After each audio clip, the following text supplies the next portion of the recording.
নমস্কার বন্ধুরা, আজকে আমি বানাবো হচ্ছে পনির ভুজি। পনির ভুজি বানানোর জন্য আমি নিয়েছি পনির, আর নিয়েছি হচ্ছে পেঁয়াজ কুচি, টমেটো কুচি, ধনেপাতা কুচি, লঙ্কা কুচি, আদা কুচি আর লেবু। আর আমি মশলা নিয়েছি হচ্ছে হলুদ গুঁড়ো, চাট মশলা, গোলমরিচের গুঁড়ো, জিরে গুঁড়ো, কাশ্মীরি লঙ্কা, গরম মশলা গুঁড়ো, আর এটা হচ্ছে ধনে গুঁড়ো আর লবণ। আর নিয়েছি হচ্ছে অল্প কসুরি মেথি, টক দই আর বেসন। আমি চুলাতে কড়াই বসিয়ে দিয়েছি। এখন আমি কড়াইতে বেসন দিয়ে দেব।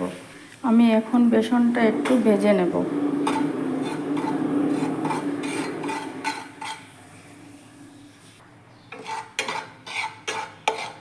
অল্প সময় আমি এইটাকে ভেজে নেব।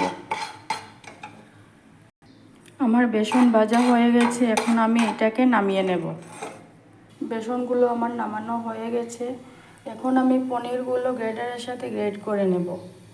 এইদিকে আমি কড়াইতে অল্প সরষের তেল দিয়ে দেব। সরষের তেলটা গরম হতে দেব। আমার তেল গরম হয়ে গেছে। এখন আমি চুলাটা অফ করে দেব। অফ করে অল্প এটার মধ্যে লঙ্কার গুঁড়া দেব। লঙ্কার গুঁড়া দিয়ে দিয়েছি। এটাকে একটু অল্প নাড়িয়ে নেব, নাড়িয়ে ঠান্ডা হতে দেব। এখন আমি বেসনের মধ্যে এই মশলাগুলো সব দিয়ে দেব। মশলাগুলো দেওয়া হয়ে গেছে আমার। এখন আমি এক এক করে দেব হচ্ছে কসুরি মেথি আর টক দই। কসুরি মেথি দিয়েছি, এখন দেব টক দই। এখন আমি দেব হচ্ছে অল্প লেবুর রস।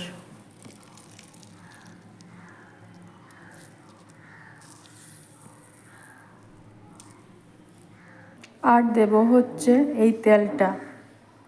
তেল দেওয়া হয়ে গেছে। এখন আমি এইটাকে মিক্স করে নেব। এইটার মধ্যে আমি অল্প জল দিয়েছি। এইদিকে আমার মশলাটা রেডি হয়ে গেছে। এখন কড়াইতে আমি সাদা তেল দেব।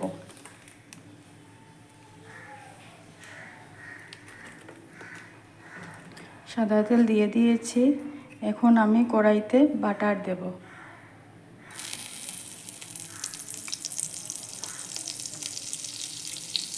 এখন আমি এইটার মধ্যে পেঁয়াজ দিয়ে দেব। পেঁয়াজ দিয়ে দিয়েছি। এখন আমি এইটাকে অল্প সময় হতে দেব।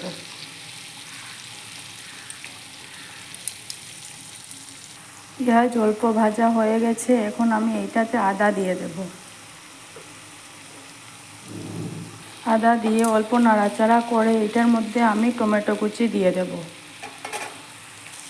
টমেটো দিয়ে দিয়েছি। এখন আমি এইটাকে অল্প সময় হতে দেব।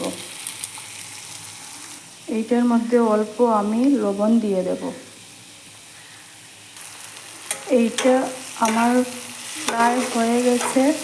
এখন এইটার মধ্যে আমি মশলাগুলো দিয়ে দেব।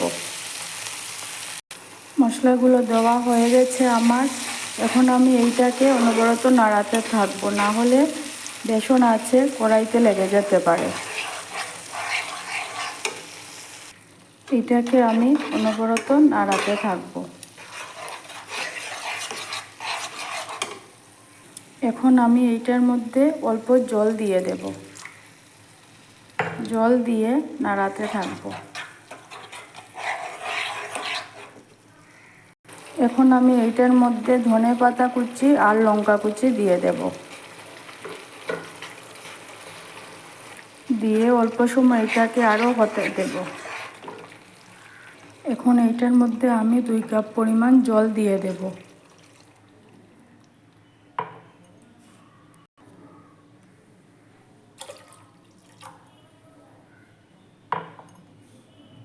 জল দিয়ে দিয়েছি। এখন এইটাকে আমি জাল হতে দেব। এইটার মধ্যে আমি পনিরটাও দিয়ে দেব।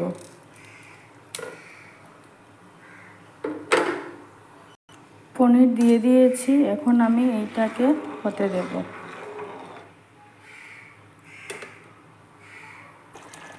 এইটা প্রায় হয়ে গেছে, আর একটু সময় হতে দেব। এইটা আমার হয়ে গেছে। এখন আমি এইটা নামিয়ে নেব। পনির ভুজির রেসিপিটা আমার কমপ্লিট। কেমন হয়েছে আপনারা কমেন্টে জানাবেন, আর লাইক, শেয়ার এবং সাবস্ক্রাইব করতে ভুলবেন না।